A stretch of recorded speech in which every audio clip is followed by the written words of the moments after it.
After the Mugen Sloot had been able to be resettled once they were removed from human territory, rumors began to spread across all the territories. Every single faction had different stories, different rumors about what these humans were, what they were about, their technology levels, and so on. But they didn't have much to go on, really. There was almost nothing in the way of 3D video, pictures, anything of them outside their suits. A few roughly blurry images, but that's all they really had. Even that wasn't enough to discern the way their bodies truly were, how they operated, what they ate, what if they slept, did they hibernate? Did they have wings under there? Did they have tails they couldn't see? Did they have extra claws? No one knew what the hell was going on. The only thing they really had to go on was from the initial invasion of the humans' home planet by the Qushvart. That was more than 15 human years ago. This left them wondering how they expanded since then. They had seen that humans had started building their ships, and they wanted to know their capabilities, but they didn't know. They did know that the humans had the ability to terraform an entire system. Probes had been sent recently to the worlds that the Muggensloot had been removed from. To their surprise, instead of simply two worlds, there was three that were now green. They didn't understand how this was even possible. Yet they wouldn't keep their probes around for very long. In fact, they didn't even try to hide them. There was no stealth technology at all. They didn't even try to move them. They would only stay for approximately one of their minutes and then warp back out again. They did this because they wanted to show the humans that they were just poking in to say hi, but they were of no threat. They were also surprised at what they found was going on inside the system. There was more mining of the outer belt. The outer belt of this system was almost akin to the asteroid belt in the human's home system, but it was much, much denser. This made warping in and out a challenge, but not impossible by any stretch. There was also something interesting. They saw massive stations outside the gas giants. It wasn't long before they realized that they were mining the gas. Really?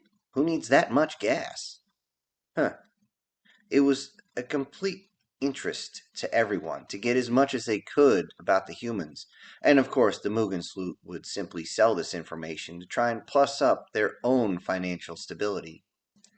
Another thing they noticed was that the probes could always see a new type of ship every time they jumped in. They jumped in every few months, and they noticed different ships. It was strange. Each time they saw a new ship that was doing the same job as another, it would be more advanced. Yet they were still extremely practical in their design. There was no decoration, no flair, no flamboyance. It would be a custom for a species that has expanded this far to try and make their ships look as decorative as possible. This was a way to show their power and authority, but no, whatever these humans actually were, they didn't care about decoration. Either that or they weren't nearly as advanced as anyone thought. Though the one thing that made them stand out above all else was the fact that they seemed to jump or blink in and out of existence, seemingly showing up on the move in whatever position they wanted to. Even the absolute smallest ships they had seemed to be able to function this way. It was odd. They didn't understand how this works. Was this teleportation? Was this a folding system? What was this? The only thing that any faction could do was warp in, which meant that they basically warped space around them as they exceeded the speed of light. This meant they could only travel in certain directions at a time. They couldn't make sharp turns or anything like that. And now that they've advanced enough, they do not rely on relays to make this happen. But very, very few warships they have rely on any type of relays now, as they can all warp. And as they talked about warships, they looked at the humans inside this territory, and they were very, very few warships. It was odd. The few they did see, however, looked very mean, always bristling as though they were brand new, fresh off the spaceport. and brought out with their guns facing every single direction. Usually, they were facing directly towards their bow, as though they were simply waiting. But yet, turrets were always seen on the aft, bow, ventral, and dorsal sides. There was not a direction you could approach one of these ships without being brought under its guns, which made them very, very nervous. They saw one that was as big, if not slightly bigger, than their own battleships, but it was odd. It wasn't a warbird, at least not that they could see. It did not have any type of weapons that they could see on it. Maybe it had point defense, but that was about all. They didn't see any turrets at all, no torpedo launchers or anything like that. Why would they build something so large and yet not have it defended? This was very, very strange. Yet it always seemed to have some sort of warbird close by, as though it was protecting it. All of these questions brought concerns, fear, and paranoia. In fact, this brought a lot of propaganda as well, as other factions started to believe that the Mugen sloop had somehow become the ally of these humans. Of course, they denied it, as they had no more advancements in technology. Nothing changed. They didn't have this strange blinking drive that the humans seemed to have. They didn't seem to have the powerful turrets that the humans seemed to have. No, they were still a backwater faction. Though the weakest, they could stand up for themselves, but still, nothing compared to what they saw with the humans. And they had no answers, even though the other factions began to demand answers every time they spoke, demanding so much that in many cases tables would be broken or items would be tossed around the room as a sign of dominance that they wanted answers, but the Mugen sloop just didn't have any. There was extreme calls for the Mugen sloop to surrender all the information. It was difficult to let them know that this is all we've got. We sold you everything. There's nothing else. If there was any information, we would sell it to you. Why would we do this? Well, we're the weakest faction. Though they wouldn't be able to stop a full-on invasion, they would cripple the invasion force to the point where any victory would be a straight-up defeat. It would leave them vulnerable to the other two factions. This was something that was surprising, as they said this in front of all three of the other factions. The Pul-Shi'Ter representative screamed at them about they were being so defiant. The Mugen sloop stand up and tried to look at the representative in the eye, but the representative did stand above them a good meter, and they simply stated, "It's something we learned from the humans." This made the room go quiet, and the Mugen sloop representative did not know why they all went quiet, yet they seemed to look at each other with some sort of knowing gaze. It seemed as though they had all figured something out. They had decided something, and the Mugen sloop representative was nervous. Very nervous. 17 human years after the Mugen sloop had been removed peacefully from human territory, they found themselves under attack. They woke up one morning to find 6 of their systems had been taken down in 72 hours or less. The Mugen sloop immediately started to scramble their fleets, trying to figure out what in the hell was going on. They wanted to know which faction was going into their territory and which one they had to kick right in the nutsack just to stop them from overrunning their territory. When they mobilized their fleets, they looked out and saw that many of the home fleets did not want to leave their own territories. They did not want to leave their planets vulnerable, and it was difficult to get them to go to the front line. But those that were able to get to the front lines realized something dangerous, something that would make all of them either drop their wings to their side, shed a few extra scales, or in some cases, pass out of sheer fright. They were being assaulted by all 3 other factions. This was unprecedented. The factions just don't work together. It doesn't happen. Yet here they were, facing down numbers they didn't even think was even possible. The front lines became under attack by massive numbers. Despite how much they fought, you can't beat that type of number advantage. The Mugen suit fleet started breaking under the massive barrages of numbers of fleets several of them from each of the factions coming in and basically bulldozing right into the sector. They would barely give any type of radio communications, simply stating to surrender and then continuing to advance. This was against the rules, and they knew it, but it seemed like they didn't care. They simply realized that if they won, they would be able to write the histories and write the new rules and make them out to be the ones going in for some sort of cause of justice. The Muggensloot began to bring their fleets together, and they were able to stop one advance, but as they did, two others would succeed in taking an entire systems. More systems would fall as they tried desperately to move each fleet from one place to another, leaving one system undefended, and this would allow another group to come in and simply claim the system before the Muggensloot were even able to maneuver. Refugees from each of these systems knew they were going to be coming under some sort of occupation, and they didn't want any part of it. They began to move. Refugees of all sizes, colors, shapes, different species clambered onto different shuttles and ran towards the core worlds, trying desperately to get out of harm's way. Those that stayed behind knew that they would either be fighting to the death or be enslaved before they even knew about it. They worried. They worried that the escape shuttles wouldn't be able to get out in time, and their fears were completely justified.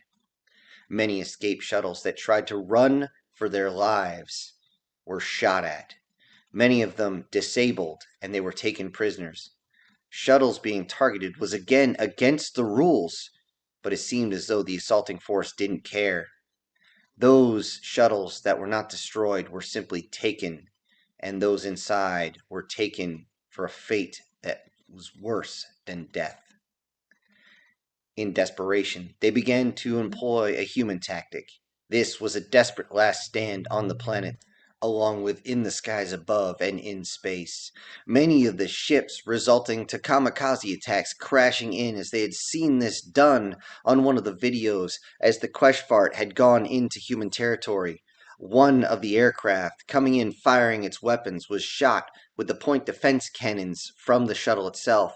Even though it was on fire, the aircraft seemed to bank, turn, and line straight up for the Queshfart transport, and right before it hit, the pilot ejected out, leaving the aircraft to crash directly into the side of the transport. The transport itself, not being able to take this much fire and this much impact, simply rolled sideways, desperately trying to hold itself together, but then lost power, as whatever had crashed in had damaged the engines, and it went down.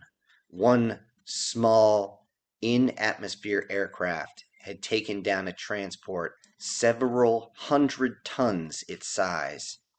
And this is what many of the spacecraft eventually did, though they didn't have time to reach the escape pods.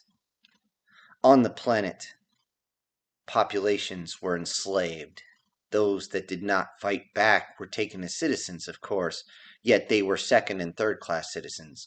Those that fought back were simply enslaved and taken away in chains. The planets and systems were immediately raided for their wealth and resources, many of them simply stripped clean of anything viable. Any precious metals, any type of precious gases, anything they could take, and they would, of course, take the population as their servants. These slaves were immediately sent into the work camps, and they were worked on starvation rations until they simply dropped, and their bodies were recycled, as in they would become the survivors' dinner. If you didn't eat, you didn't survive much longer, and many of them had to stifle their vomit as they realized their best friend was being served up to them. Others were brought to the arenas and used as entertainment as they fought each other to the death. Many, even though they won, would be shot, as they were not the favorite to win, and they cost the arena money. Even worse was those who were taken as pleasure servants.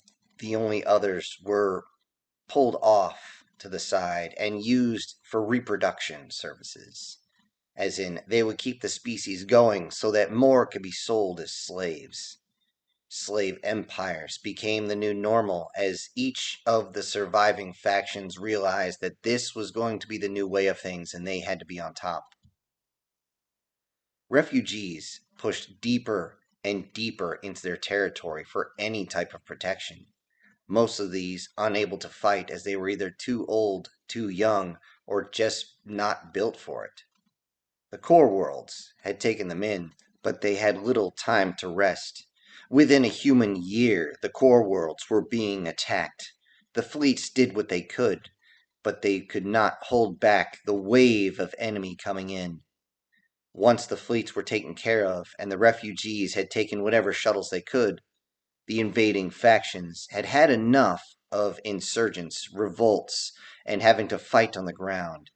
Instead, they targeted the capitals of each of these worlds and they bombarded them until there was nothing left.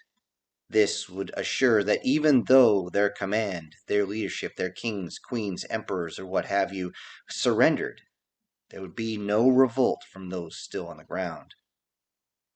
Those that were still able to fly, the ships, had a fighting retreat all the way back. They would fire and fight as best they could, trying to keep any of the forces back while they got as many of their own people off their worlds, but there was only so many ships. Thanks to the bravery and the skill of those defending them, they were able to cut down many of the assaulting forces. The issue was that the front line was getting smaller and smaller, which means they didn't have to spread their ships out.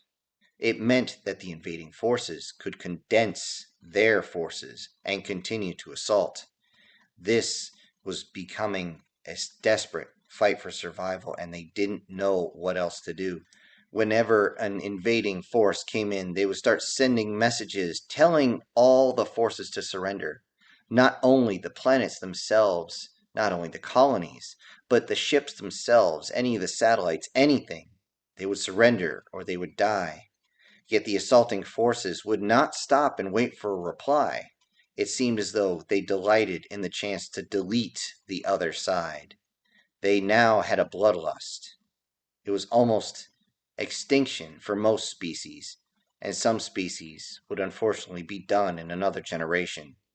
They had lost their queens to bombardments, slavery, or whatever, and now they simply waited until their species would find its inevitable end through the sands of time. The Muggensloot had pushed to the very edge of their space. They now had a choice to make. Did they stand and fight against the invading fleet? Or did they try to go into human territory and face off against a species known to end entire battle fleets in less than a few hours? They had the choice between an unstoppable force or an immovable object.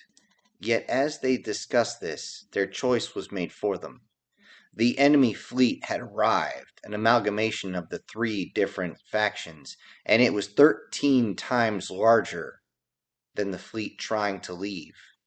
The fleet looked at them and only heard one communication. This was not a two-way, this was a message. In every single language they had, it simply said, surrender. The warbirds immediately positioned themselves between the enemy and the shuttles. They would be unable to hold, but they didn't care. If they're going to go down, they're going to go down with their fingers on the trigger. The leader of the world, which was the last one that the Muggensloot still held, sent a message up to the fleets. It was very simple. There are no more ships, no more shuttles, no more anything to get people off their planet. So his final order was given to them: survive. And with that, communications cut off, and the meager defense satellites began to be activated and targeted the approaching fleet. The admiral of the refugee fleet, which was actually just a simple captain, began to order the withdrawal. Others started screaming, thinking he was insane, and they were hesitant to join him as they were planning to jump away, the last jump they think they would ever have.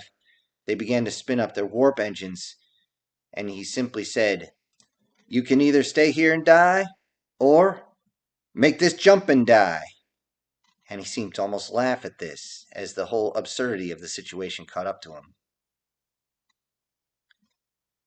Inside the newly formed Vorlon system, the human colonies were continuing to grow food in peace, enjoying the planets that they had terraformed. This peace was broken as sensors began to sound as warp signatures were seen to be approaching. The large number of ships made everybody suddenly nervous. Planetary defenses immediately came online as refugees started heading towards their own bunkers. Anyone who was able to carry a weapon, as in the militia, any man between the ages of 6 and 60 grabbed their weapons and began to take up positions. They realized that if it came down to it, even though they wouldn't be able to stop an invasion, they're going to tear these Xenos a new asshole. They looked over at what was coming in as all the human warbirds began to go into alert. Throughout each of the ships, all you heard was, General quarters, all hands, man battle stations, this is no drill. And it continued throughout. Everyone ran into their positions and immediately they began to call for reinforcements. A group this large, they couldn't hold it with just the few warbirds that they had available. And they knew it too. As the ships began to arrive, the humans were actually worried. They saw over 400 ships coming in, but something was off. The census arrays were picking up something strange. The captains immediately looked to see what was going on, and they all said the same thing. Those are not warbirds. The only combat vessels that had entered the system were 20 plus corvettes, a half a dozen destroyers and frigates, and one cruiser that looked like it had gone through hell and back. It was actually missing parts, as many of its own turrets had been blown clean off. The incoming fleet received the same mechanical message it was expecting. This is sovereign human territory. Leave this territory now, or you will be engaged and you will be destroyed. This is sovereign human territory. The message just kept repeated. The captain himself, which was basically their own admiral, performed his version of a gulp from a human, which would be making the spikes on the back of his neck stand straight up, as he was petrified, looking at just this handful of human ships off in the distance on his sensors. He simply pressed the button and shakily said, Humans, we need your help.